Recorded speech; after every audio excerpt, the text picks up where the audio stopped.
Okay, so first question is that Florence Nightingale was born in which country? क्या इसका answer किसी को आता है? Florence Nightingale was born in which country? सो पहला क्वेश्चन फंडामेंटल ऑफ नर्सिंग का first question Florence Nightingale से बनता है, ये सबको पता है। जैसे साक्षी ने आंसर किया जर्मनी, जैसे कि अपन देख रहे हैं कि पिछले कुछ दिनों से वो बहुत अच्छे से आंसर कर रही है क्वेश्चंस का। लेकिन ऐसा एक स्मॉल क्वेश्चंस भी गलत हो सकता है, ठीक है। ऐसे क्वेश्चंस ही मेरिट डिसाइड करते हैं, इसलिए अपन को इन बेसिक क्वेश्चंस का भी नॉलेज होना चाहिए, ठीक है। फ्लोरेंस नाइटिंगेल कौन थी?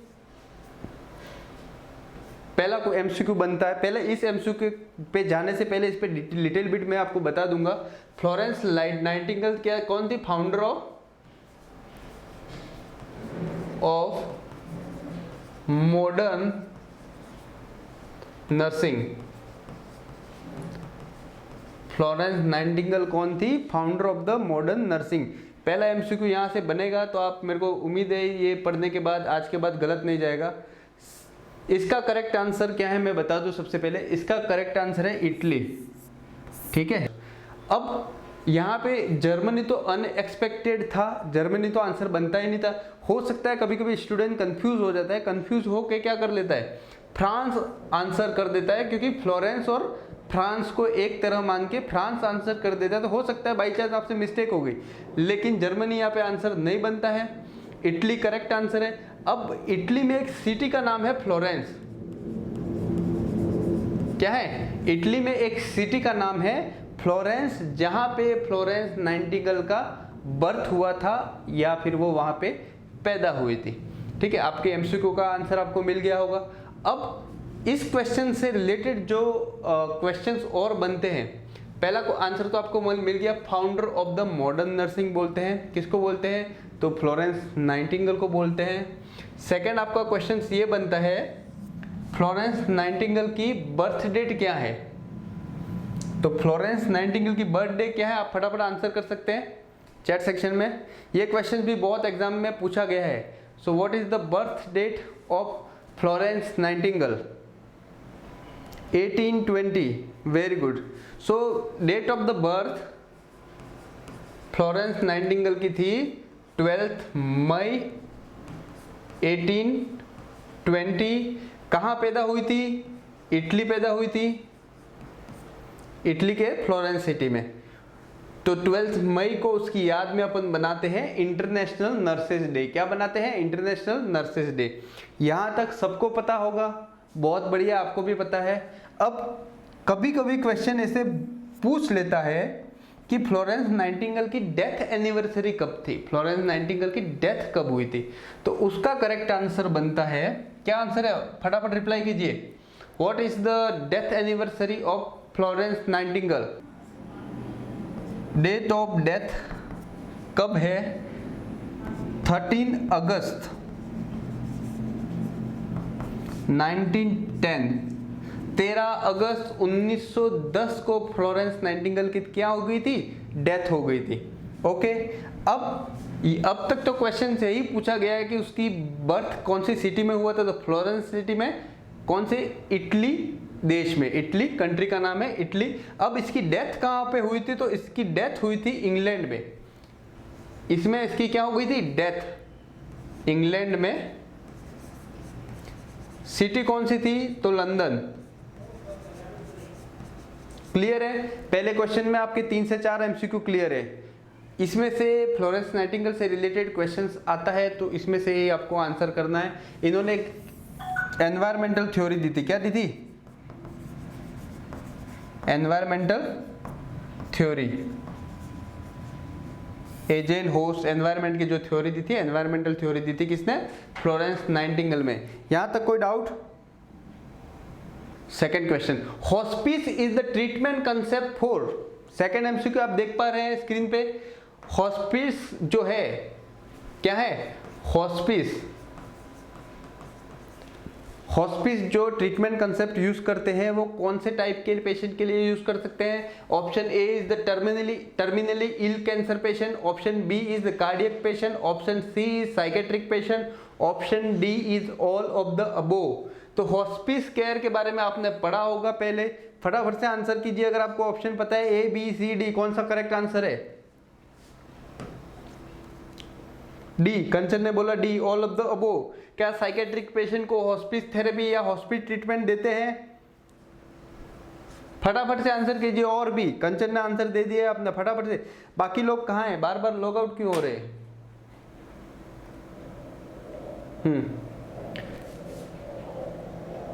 क्या चैट में आंसर देने में कोई परेशानी है? नहीं, चलो ठीक है, मैं फटाफट अपना आंसर दे देता हूं। साइकेट्रिक पेशेंट, कार्डियक पेशेंट, ये सब अपन साइकेट्रिक में साइकेट्रिक ट्रीटमेंट देते हैं। कार्डियक पेशेंट के लिए मेडिकल सर्जिकल डिपार्टमेंट के अंदर, कार्डियक डिपार्टमेंट के अंदर ट्रीटमेंट देते हैं। लेकिन हॉस्पिस जो ट्रीटमेंट है, वो कंसेप्ट जो यूज किया जाता है वो क्या है? टर्मिनली इल कैंसर पेशेंट के लिए यूज किया जाता है। किसके लिए यूज किया जाता है? Terminally ill cancer patient. याद रखिएगा, जो पैलिएटिव केयर देते हैं, इसको दूसरा नाम बोलते हैं पैलिएटिव केयर।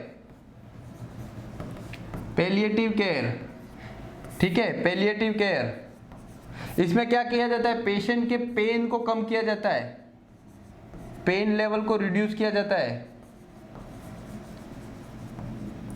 और उसकी स्पिरिचुअल बेस पे, इमोशनल और स्पिरिचुअल बेस पे ट्रीटमेंट किया जाता है पेशेंट का। क्यों? क्योंकि उसकी जिंदगी कम बची है, अब उसके जिंदा रहने की उम्मीद कम है, तो कम से कम अपन उसके पेन के लेवल को कम कर सके और उसकी स्पिरिचुअली और उसके इमोशन को समझ के उसका ट्रीटमेंट कर सके। ये है कंसेप्ट। तो टर्मिनली इल कैंसर पेशेंट को जो ट्रीटमेंट थेरेपी मॉडलिटीज दी जाती है उसे बोलते हैं हॉस्पिस। क्या बोलते हैं? हॉस्पिस। आवाज तो सुनाई दे रही है ना? Clear? Okay, next move on करते हैं अपन थर्ड क्वेश्चन की ओर। Which of the following position patient is not lying down? कौन सी पोजिशंस में पेशेंट लाइंग डाउन नहीं रहता है या फिर सुपाइन पोजिशंस में नहीं रहता है? तो इसमें से कौन सी पोजीशन ऐसी है?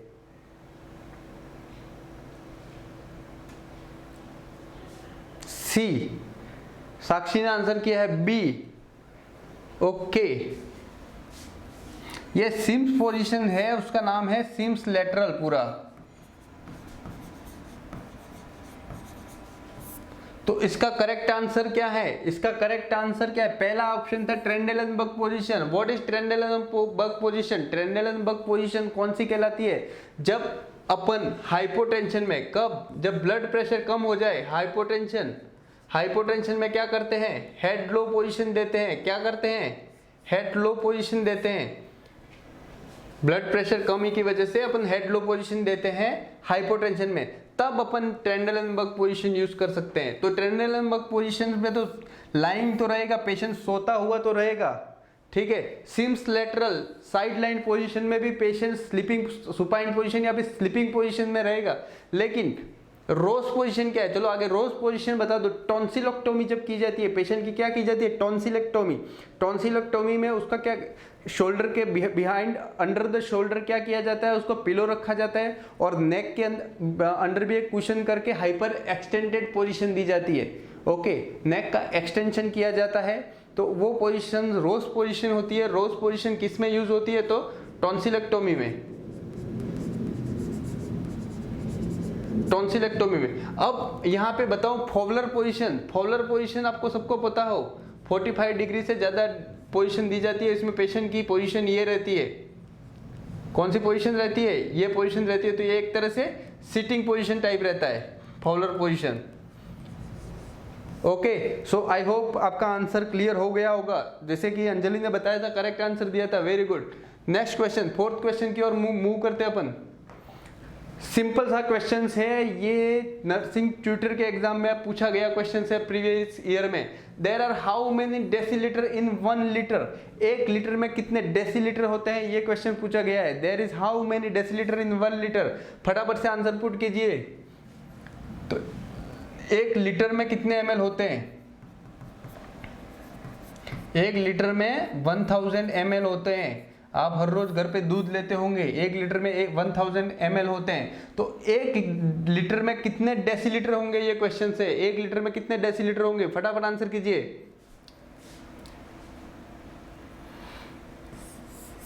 डेसी मीन्स 10, तो 1 लीटर में कितने डेसीलीटर होते हैं, 10 लीटर, 10 डेसीलीटर। याद रखिए 1 लीटर में 10 डेसीलीटर होते हैं। अगर ये इस टाइप का क्वेश्चंस आएगा तो ये क्वेश्चंस एग्जाम में बनता है। लाइक कंचन ने गलत आंसर किया है, शायद से वो पिछले क्वेश्चंस का होगा, लेकिन 1 लीटर में भी करेक्ट आंसर है 10 डेसीलीटर होते हैं। 1 लीटर में कितने डेसीलीटर होते हैं ये क्वेश्चंस पूछा है, तो उसका करेक्ट आंसर 10 डेसीलीटर। ओके, चलो आगे मूव ऑन करते हैं। नेक्स्ट क्वेश्चन, ये बहुत ही मोस्ट इंपॉर्टेंट क्वेश्चन है, ठीक है। Which of the following formula is correct for conversation of centigrade temperature to Fahrenheit. कौन सा फॉर्मूला करेक्ट दिया गया, फंडामेंटल ऑफ नर्सिंग का ये कॉमन क्वेश्चन है एग्जाम में। या तो आपको फॉर्मूला पूछेगा या फिर आपको क्या पूछेगा, फॉर्मूला नहीं पूछेगा तो आपको पूछेगा कोई भी एक टेम्परेचर दे देगा और उसको कन्वर्ट करो करके क्वेश्चन पूछ सकता है। तो कौन सा फॉर्मूला सेंटीग्रेड से फ़ारेनहाइट कन्वर्ट करने के लिए हेल्पफुल है या करेक्ट है, फटाफट आंसर कीजिए। ए फ़ारेनहाइट बराबर C into 9/5 plus 32, B F बराबर C प्लस 9/5 only, C F minus C minus 9/5 plus 32, last is F बराबर C बाय 9/5 प्लस 32। कौन सा आंसर है, 5 का A। ओके, ऑप्शन सब इक्वल है तो 5 का इन दोनों में से आंसर कीजिए, ये दोनों सेम है, तो इसका करेक्ट आंसर है फ़ारेनहाइट बराबर C इंटू 9/5, या फिर ऐसे सीधे कर सकते हो, क्या है, फ़ारेनहाइट बराबर C into 9/5 plus 32 is the correct answer. Fahrenheit से सेंटीग्रेड से फ़ारेनहाइट में कन्वर्ट करने का ये फॉर्मूला है। ओके, कोई डाउट इसमें? अब आप एग्जांपल ले लो, सेंटीग्रेड 35 डिग्री ले लो, इंटू 9/5 कर लो प्लस 32, 9/5 प्लस 32। अगर 35 डिग्री सेंटीग्रेड को फ़ारेनहाइट में कन्वर्ट करना है, 35 डिग्री सेंटीग्रेड को फ़ारेनहाइट कन्वर्ट करना है, तो सेंटीग्रेड की जगह 35 लिखिए, इंटू 9/5 प्लस 32। आप कट करेंगे तो 7 पंचे 35, 7 पंचे 35, 7 इंटू 9 बराबर आ गया 63 प्लस 32 बराबर हो गया, कितना हो गया, 95 डिग्री फ़ारेनहाइट। कितना हो गया, 95 डिग्री फ़ारेनहाइट। तो क्वेश्चंस आपको इस टाइप से भी पूछा जा सकता है। अगर ये क्वेश्चंस आया आपको टेम्परेचर कन्वर्सेशन का, तो आपको रॉन्ग नहीं करना है, ठीक है। अगर क्वेश्चन दूसरा भी पूछ सकता है आपको, अगर क्वेश्चन इस टाइप का पूछ ले, अगर क्वेश्चन आपका बने कि ये तो था सेंटीग्रेड टू फ़ारेनहाइट कन्वर्सेशन, अगर क्वेश्चंस पूछे फ़ारेनहाइट से सेंटीग्रेड में करने का, F minus 32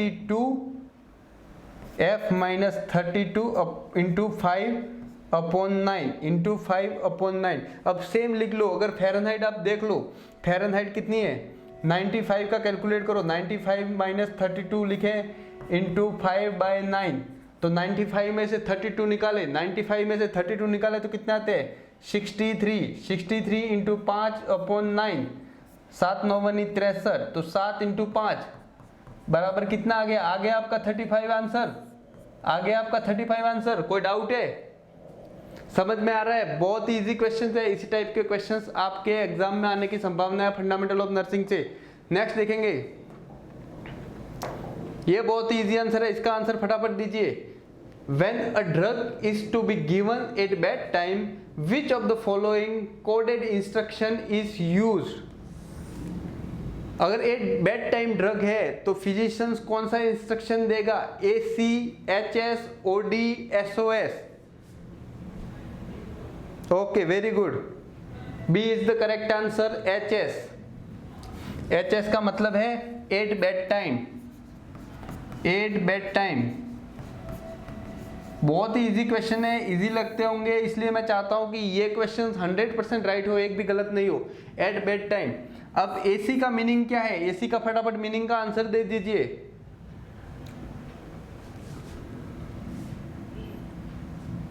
what is AC, what is OD, what is SOS?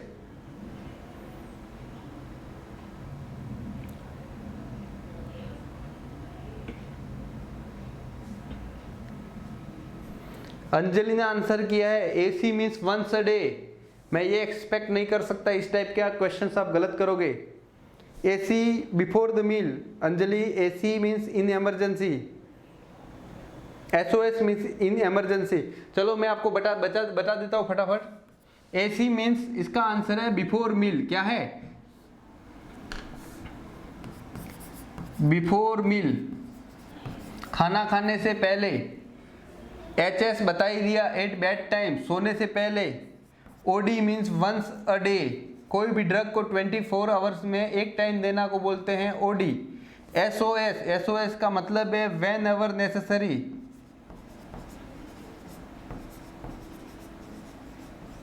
अगर जैसे अंजलि ने आंसर किया है इन इमरजेंसी, ठीक है, एसओएस मीन्स इन इमरजेंसी। तो इन इमरजेंसी में तो एट्रोपिन देते हैं, एड्रेनालिन देते हैं, इमरजेंसी में नहीं। एसओएस का मतलब है व्हेन एवर नेसेसरी। अगर फिजिशियंस ने ऑर्डर डाला है पीसीएम एसओएस, तो जब पेशेंट को फीवर आएगा तभी पीसीएम देना है। इस टाइप के क्वेश्चंस आपके रॉन्ग नहीं होने चाहिए। ओके, चलो मूव ऑन करते हैं आगे। Next question, the process of assessing patient who come to emergency department and determining the management priority is called as। बहुत इंपॉर्टेंट है, डिजास्टर मैनेजमेंट से क्वेश्चन है। इसका करेक्ट आंसर अब मुझे उम्मीद है सबको आता होगा। पहला है मिरेज, लवाज, ट्राइएज एंड कॉलेज। तो इसका करेक्ट आंसर, ओके सबने करेक्ट आंसर दिया है, बहुत बढ़िया। तो इसका करेक्ट आंसर क्या है? ट्राइएज। इसका करेक्ट आंसर क्या है? ट्राइएज। ट्राइएज सिस्टम के थ्रू इन इमरजेंसी में पेशेंट को कैटेगराइज किया जाता है। किस थ्रू? ट्राइएज सिस्टम के थ्रू। चलो नेक्स्ट क्वेश्चन की ओर बढ़ते हैं अपन। Method of administering a drug by topical friction over skin is called as. Topical friction से जो मेडिकेशंस एडमिनिस्टर की जाती है उसका करेक्ट आंसर क्या है? ए इंस्टिलेशन, बी इनक्शन, सी इंसर्शन, डी इंसफलेशन। साक्षी ने आंसर दिया है बी इनक्शन। ओके, बाकी लोग भी आंसर कीजिए फटाफट।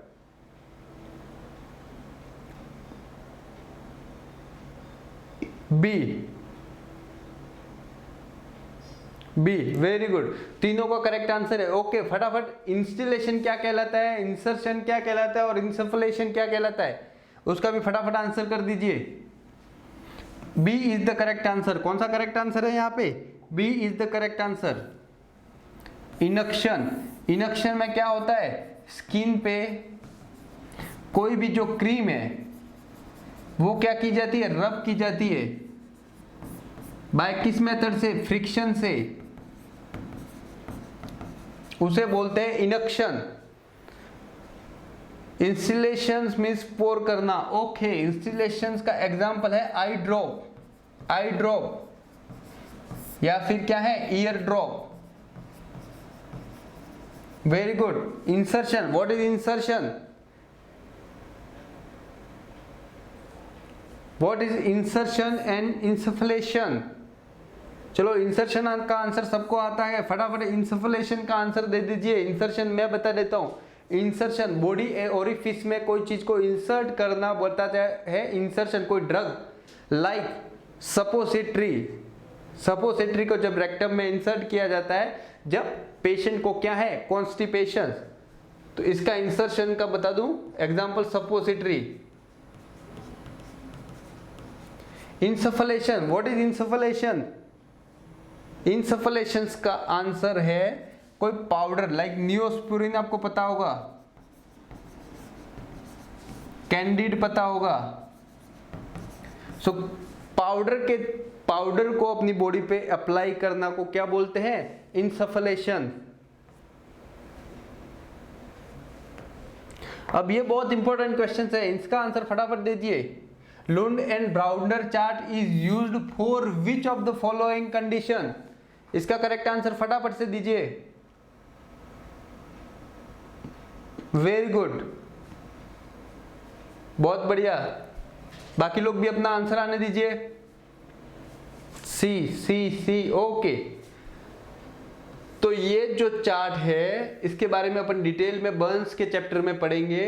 तो ये चार्ट किसमें यूज होता है? इसका करेक्ट आंसर है burns. C is the correct answer. Burns में जब फ्लूइड रिप्लेसमेंट, जो surface body temperature, surface body area जो बर्न होता है उसको कैलकुलेट करके फ्लूइड रिप्लेसमेंट के द्वारा अपन ट्रीट करते हैं। तो बॉडी सरफेस एरिया कितना बर्न है वो इस विधि से अपन ज्ञात करते हैं।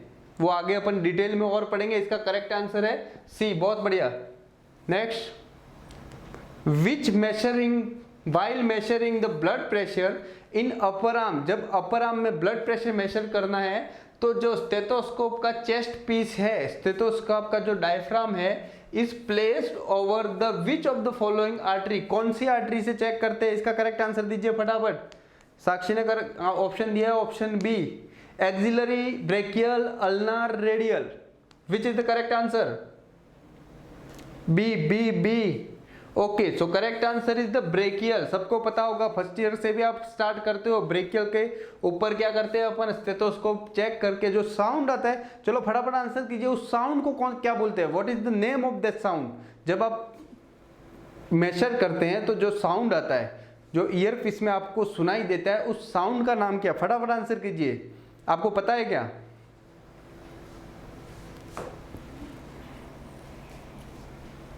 मैं वेट कर रहा हूं, अगर नहीं पता है तो नो करके लिख दीजिए। अगर पता है तो उस साउंड का नाम लिख दीजिए जो स्टेथोस्कोप के थ्रू आप सुनाई देता है। उस साउंड का नाम क्या है? No, okay. इसका साउंड का नाम है कोरेटो कॉफ साउंड, ठीक है? कोरेटोकॉफ साउंड बोलते हैं उसे। कफ, कफ क्या है? अपन जो अप्लाई करते हैं उसे कफ बोलते हैं। जो साउंड सुनाई देता है उसे ये कोरेटोकॉफ साउंड बोलते हैं, ठीक है? अपन डिटेल में बाद में पढ़ेंगे, अभी जैसे एमसीक्यू है तो मैं आपको बता दे रहा हूं। ओके, बहुत बढ़िया, आपका आंसर वैसे राइट था। नेक्स्ट अपन देखते हैं, above what body temperature the term hyperpyrexia is used? फटाफट आंसर कीजिए। कौन से बॉडी टेम्परेचर से ज्यादा अगर बॉडी टेम्परेचर हो तो अपन उसे हाइपरपायरेक्सिया बोलते हैं। Option A 101 degree Fahrenheit, option 2 103, option C 105, option D 107। C C, okay. So इसका करेक्ट आंसर आपके अनुसार सी है। ओके, बहुत बढ़िया। तो सी 105 डिग्री फ़ारेनहाइट से ज्यादा बॉडी टेम्परेचर हो जाता है तो उसे बोलते हैं हाइपरपायरेक्सिया। बहुत बढ़िया। 103 डिग्री से ज्यादा बॉडी टेम्परेचर हो जाए तो उसे बोलते हैं हाइपायरेक्सिया, याद रखना। Very good. Next, insulin is injected into, insulin का इंजेक्शन कौन से रूट से देते हैं? Intradermal, subcutaneous, intrathecal, intramucosal. कौन से रूट से इंसुलिन का इंजेक्शन देते हैं? फटाफट से आंसर कीजिए।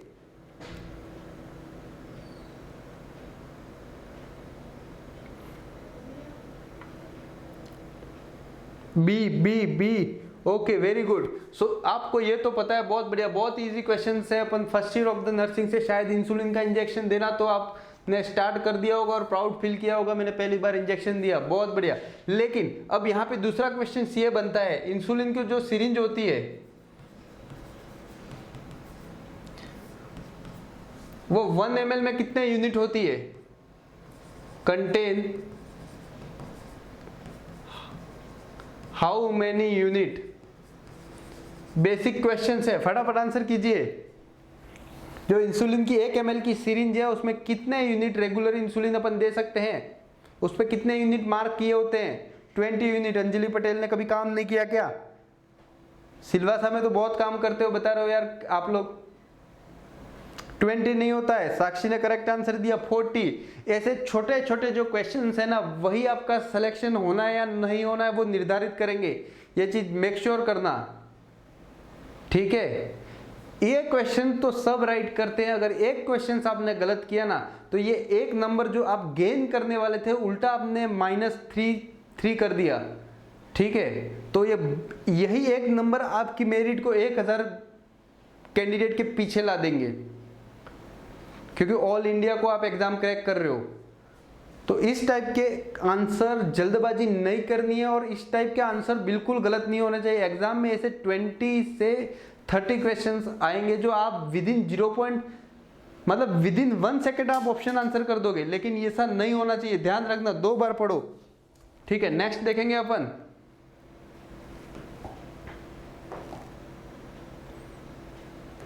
नेक्स्ट क्वेश्चन है, before administrating the medication to the patient nurse check the prescription how many time. कितनी बार नर्स प्रिस्क्रिप्शन चेक करती है कोई भी मेडिकेशन को इंजेक्ट या एडमिनिस्टर या फिर देने से पहले? Option A 2 time, option B 3 time, option C 1 time, option D 4 time. फटाफट आंसर कीजिए।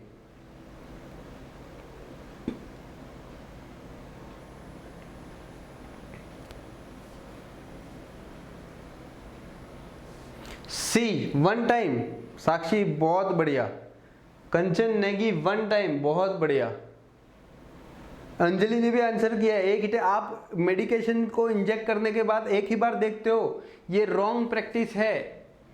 देखिए, मैं इस सेशंस क्रिएट करने से पहले सोच रहा था यार ये क्वेश्चंस तो उनके साथ क्या डिस्कस किया जाए, फिर मैंने सोचा इसी टाइप के क्वेश्चंस गलत होते हैं तो क्यों ना सिंपल टू कॉम्प्लेक्स वे में पढ़ाया जाए। तो सिंपल पे आज स्टार्ट किया है, ओके।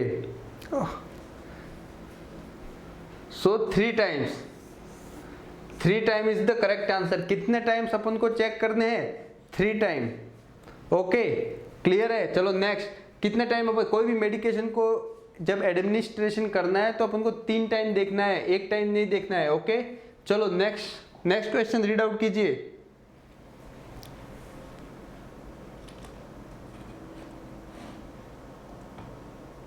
नेक्स्ट क्वेश्चन का आंसर दीजिए फटाफट। The tube feeding should be delayed if the amount of gastric content exceed. कभी भी क्या होता है, कभी भी अपन ट्यूब फीडिंग देते हैं, मतलब nasogastric tube feeding, RT feeding देते हैं, तो आरटी फीडिंग देने से पहले रेसिडुअल वॉल्यूम को एक बार एस्पिरेशन से पूरा एस्पिरेट कर देना चाहिए। और अगर वो वॉल्यूम कितने ml से ज़्यादा है तो अपन को अगली जो फीड देनी है उसको स्टॉप करना है। Option A is 20 ml, option B is 25 ml, option C is 30 ml, option D is 50 ml, option D is 50 ml। तो इसका करेक्ट आंसर बच्चों बहुत बढ़िया सही दिया है, 50 ml is the correct answer. अगर 50 ml से ज़्यादा रेसिडुअल वॉल्यूम आए तो नेक्स्ट फीडिंग अपन को क्या करनी है, होल्ड करनी है या स्टॉप करनी है। नेक्स्ट क्वेश्चन फटाफट से आंसर कीजिए। While lifting a patient nurse bend on her head. अगर किसी पेशेंट को लिफ्ट करना है, अपना ये कॉमन काम है पेशेंट को लिफ्ट करना, और अगर आपने फंडामेंटल ऑफ नर्सिंग ने बॉडी मैकेनिक्स क्वेश्चंस पढ़ा, टॉपिक पढ़ा होगा तो आप इसका करेक्ट आंसर करेंगे। क्योंकि अभी हॉस्पिटल सेटअप पे जब आप देखेंगे सबसे ज़्यादा बैक इंजरीज स्टाफ को होती है। क्योंकि वो बॉडी मैकेनिक्स को मेंटेन नहीं कर पाता है। तो इसका करेक्ट आंसर दीजिए hip and back, hip and knee, back and knee, back only.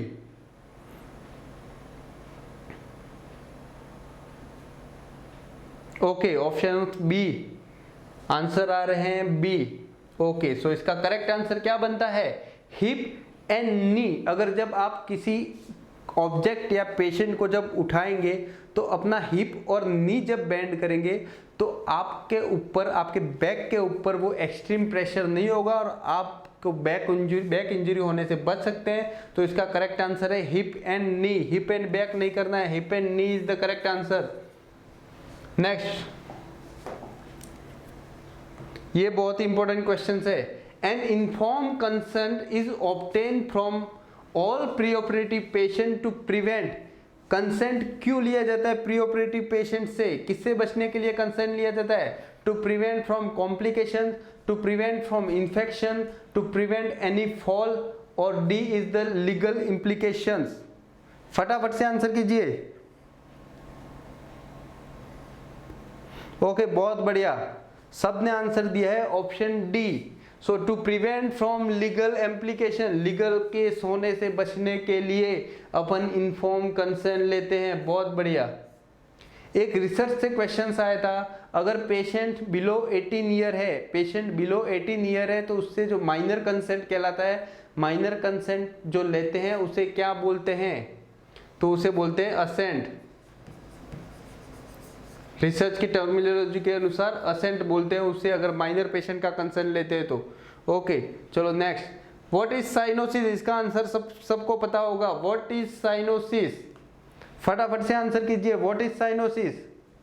A, due to lack of water, due to lack of blood, due to lack of oxygen, due to lack of glucose.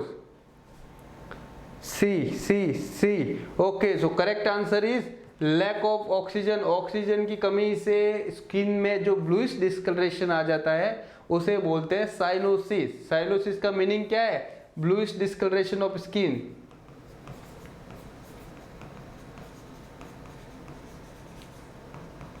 Bluish discolouration of skin. बहुत बढ़िया। What is full form of the CPR? What is full form of CPR? Cardiopulmonary resuscitation की full form क्या है? फटाफट से answer कीजिए। What is full form of CPR? अरे यार, मैंने ये आंसर कर दिया ना। CPR की फुल फॉर्म क्या है? A, cardiopulmonary resuscitation, B cardiopulmonary relapse, C cardiopulmonary restriction, D chronic pulmonary relapse. So correct answer is A, cardiopulmonary resuscitation. चलिए नेक्स्ट मूव करते हैं। What is meaning of anorexia? Anorexia की meaning क्या है? Option A, loss of the appetite, option B, absence of the respiration, option C, loss of sensation, option D, loss of या फिर absence of pulse. Loss of appetite, very good very good. Loss of appetite is the term known as anorexia. Anorexia क्या बोलते हैं? Loss of apatite, भोजन करने की क्षमता में कमी हो जाना, एनोरेक्सिया। ओके, अब दूसरा क्वेश्चन ये बनता है, अपने फार्मेकोलॉजी पढ़ ली है तो कौन से ड्रग का साइड इफेक्ट क्या है? कौन सा ऐसा ड्रग है जिसका साइड इफेक्ट एनोरेक्सिया है? ड्रग का नाम बताइए। साइड इफेक्ट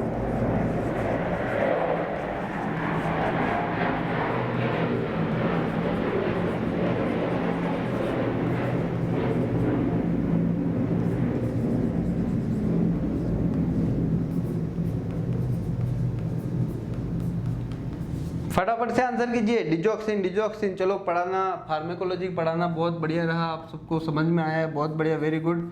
डिगॉक्सिन, डिगॉक्सिन का साइड इफेक्ट क्या है? एनोरेक्सिया, या फिर पेशेंट को एनोरेक्सिया होता है तो अपन समझ सकते हैं पेशेंट में डिजॉक्सिन की क्या हो रही है? टॉक्सिसिटी। बहुत बढ़िया। Next, intraosseous injection is given in, ये route of the administration of the medication है। इंट्राओसियस इंजेक्शन कौन से किस में दिया जाता है? वेन में, बोन मैरो में, स्पाइनल कैविटी में, या फिर मसल में? फटाफट आंसर कीजिए। Bone bone bone. Okay, so what is correct answer of intraosseous? Bone marrow में। जब किसी बोन मैरो में आप इंजेक्ट करते हो तो उसे बोलते हैं इंट्राओसियस रूट। कौन सा रूट बोलते हैं? इंट्राओसियस। वेन में जब इंजेक्ट करते हैं उसे क्या बोलते हैं? फटाफट आंसर कीजिए। कोई भी ड्रग वेन में इंजेक्ट करते हैं उसे क्या बोलते हैं? Ivy, intravenous. आईवी ही एक ऐसा मात्र रूट है जिसकी बायो अवेलेबिलिटी 100% रहती है। 100% होती है। कोई भी इमरजेंसी में ड्रग देना है तो आईवी रूट से देते हैं। कौन से रूट से देते हैं? आईवी रूट से। दूसरा क्वेश्चन आईवी का अपन कर रहे हैं, कौन सा ऐसा एकमात्र इंसुलिन है जो आईवी रूट से देते हैं? तो इसका करेक्ट आंसर क्या है? Regular insulin. Regular insulin. Second bone marrow intraosseous हो गया।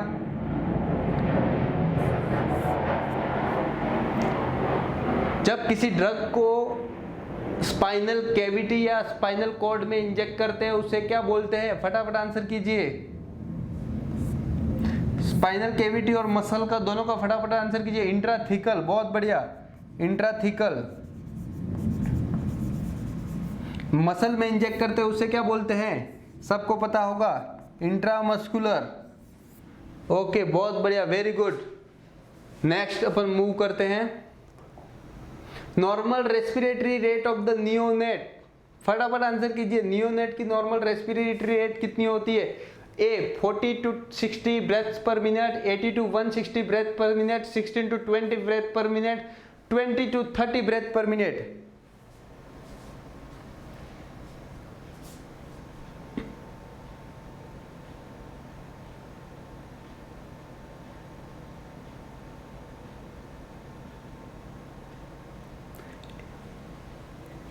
फटाफट आंसर कीजिए।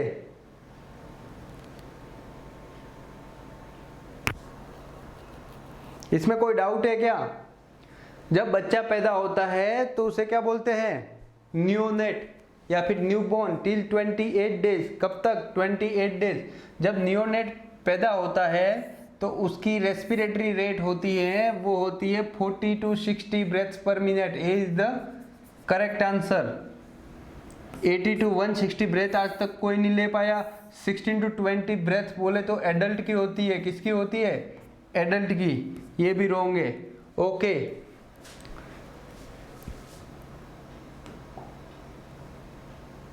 Presence of blood in stool is known as. फटाफट आंसर कीजिए।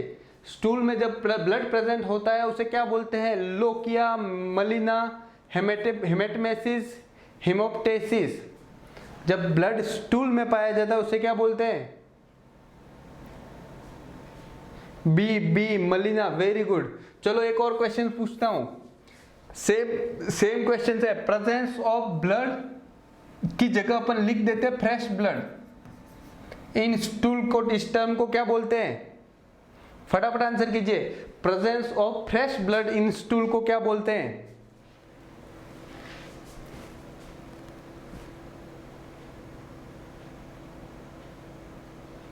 नहीं पता है तो नो आंसर कर दीजिए ताकि मैं आगे मूव करूं। No, okay. क्योंकि ऐसे ही एग्जाम में क्वेश्चंस आएगा। जब यहाँ पे फ्रेश लिख के आ गया आप, मैं अगर छोड़ दो तो मुझे आपत्ति नहीं है, नो इश्यू। लेकिन अगर आपने मलिना कर दिया तो आपको आता था, वो भी गलत कर लिया। ठीक है, तो इसका करेक्ट आंसर है हिमेटोचेजिया या हिमेटोकेजिया बोलते हैं। क्या करेक्ट आंसर है? Haematochezia. What is haematemesis? Answer कीजिए। What is haematemesis and what is meaning of the haemoptysis? फटाफट आंसर कीजिए, लास्ट क्वेश्चन है।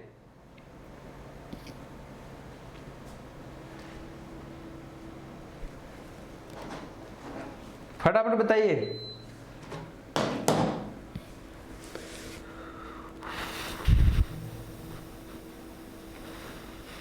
What is meaning of the hematmesis and what is meaning of the hemoptysis? Blood in vomiting is hematmesis. Okay, very good. Blood in vomiting.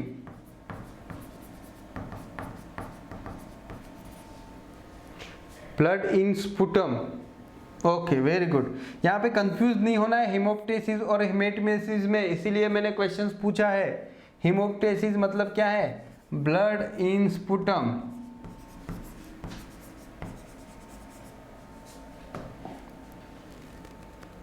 चलो, तो अपना जो question answer session था वो ये कंप्लीट हुआ।